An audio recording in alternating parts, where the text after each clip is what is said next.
Hello, welcome to Daily English Audio. Hello, and a warm welcome to you. I'm truly delighted that you're here with me today as we embark on a journey to improve your English speaking skills in a very real and powerful way. Whether you're just starting out or have been studying for a while, one thing we all want is to sound more natural when speaking English, right? That's exactly what we'll work on together in this session. You see, many English learners face the same challenge. You know the grammar, you know plenty of vocabulary, yet when you speak, it still sounds slow or just not quite like how native speakers talk. And that's completely okay. You're not doing anything wrong. What you might be missing is something called phrasal verbs. Now don't worry if that sounds technical. Phrasal verbs are actually very simple in structure, but incredibly rich in meaning. They're small combinations of words, usually a verb plus one or two other little words like up, off, or after. And together, they create new meanings that are used all the time in everyday English.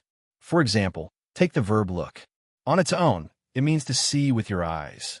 But if you add after, it becomes look after, and now it means to take care of someone. See?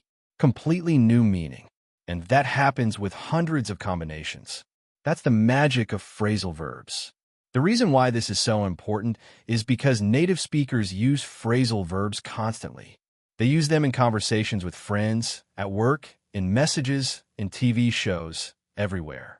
So, when you learn how to use these phrasal verbs yourself, you start to sound more like a native speaker. Not only that, your sentences become shorter, clearer, and more expressive. Let's take a moment to understand a key concept before we move further. Phrasal verbs can be split into two types, separable and inseparable. What does that mean? Well, some phrasal verbs allow you to place the object in between the verb and the small word. For instance, take the verb phrase turn off. You can say turn off the light, or you can say turn the light off. Both are correct, but if you use a pronoun like it, you must say turn it off. Saying turn off, it would sound very strange to a native speaker. On the other hand, some phrasal verbs are inseparable. That means the two parts must stay together. A good example is look after. You can say I look after my little brother, but you can't say I look my little brother after. That simply doesn't work in English. So, remembering whether a phrasal verb is separable or not will help you sound much more fluent and natural. Now that we have the basics, let's dive into 30 of the most useful phrasal verbs you can start using right away. I'll present them to you in themes, because learning in groups helps your memory and understanding. Let's begin with communication. These are verbs that will help you interact more clearly with others. First, we have add up. You use this when something doesn't make sense. For example, you might say his story doesn't add up. I think he's lying. It's a more natural way to express doubt than simply saying, I don't believe you. Next, back up. This means to support someone. If your friend is giving a presentation and you agree with their point, you could say, don't worry, I'll back you up. It gives a sense of solidarity. Then we have bring up, which means to introduce a topic. For instance, she brought up a really interesting idea during the meeting. Cut off is another useful one. It means to interrupt or stop something, like a phone call. You could say, sorry, we got cut off earlier. And finally in this group, speak up, which is used when someone needs to talk louder.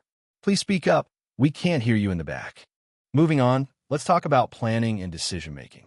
These are verbs that relate to how we manage time and make choices. First, call off means to cancel. They called off the concert because of the rain. Figure out means to understand something after thinking about it. I finally figured out how to solve this math problem. Set up means to arrange or prepare something. We're setting up a new schedule for next month. Go over means to review. You might say, let's go over the plan one more time. And put off means to delay. We had to put off our trip until next weekend. Next, let's explore emotions. These phrasal verbs describe how we feel or how we react to feelings. Cheer up is used to encourage someone. Come on, cheer up. It's not the end of the world. Calm down means to relax after being upset. Please calm down and take a deep breath. Break down can describe someone becoming overwhelmed with emotion. She broke down in tears after the news. Let down means to disappoint. I promised to help, but I let him down. Get over is to recover from something difficult. It took a while, but I got over the flu. In the world of work and tasks, phrasal verbs are very common. Carry out means to perform or do something. We carried out the survey last week. Take on means to accept a responsibility. She took on the role of team leader. Hand in means to submit something, like homework. Don't forget to hand in your assignment tomorrow. Run out of means to have no more of something. We ran out of time during the test. Work out means to find a solution. Let's work out a plan together. Now let's look at movement-related phrasal verbs. Get in means to enter a vehicle. She got in the car and waved goodbye. Get out means to exit a vehicle. He got out of the taxi quickly. Take off can mean to remove something or for a plane to leave the ground. He took off his jacket, or the plane took off at 6 a.m. Pick up means to collect someone or something. Can you pick me up from the airport? Drop off means to take someone to a location. I'll drop you off at the station. And finally, let's explore phrasal verbs related to relationships. These express how we get along with others. Break up means to end a romantic relationship. They broke up after 5 years. Get along with means to have a good relationship. I get along well with my neighbors. Make up means to forgive and reconcile. They argued but made up quickly. Look up to means to admire someone. She looks up to her father as a role model. Fall out with means to have a disagreement. He fell out with his friend over money. At this point, you might wonder, how do I remember all of these? The key is to learn through context. Don't just memorize definitions. Instead, read and listen to real examples. Watch movies, read short stories, listen to English podcasts. Then, try using them. Make your own sentences. Practice speaking aloud. Say things like, I ran out of milk this morning, or I need a hand in my project. Group your learning by topic, like we did today. Maybe one day, focus on work-related verbs, another day on emotions. And finally, review. Come back to these phrasal verbs every week. Repetition helps move these phrases from short-term memory into your natural speech. Let's wrap up with a quick summary. Today, we covered what phrasal verbs are, why they matter, and how to use them. We learned 30 practical phrasal verbs across 6 themes. Each one gives you a tool to sound more natural, more confident, and more fluent in English. Remember, fluency is not about speaking fast or using complicated words. It's about using the language naturally. And phrasal verbs are your secret key.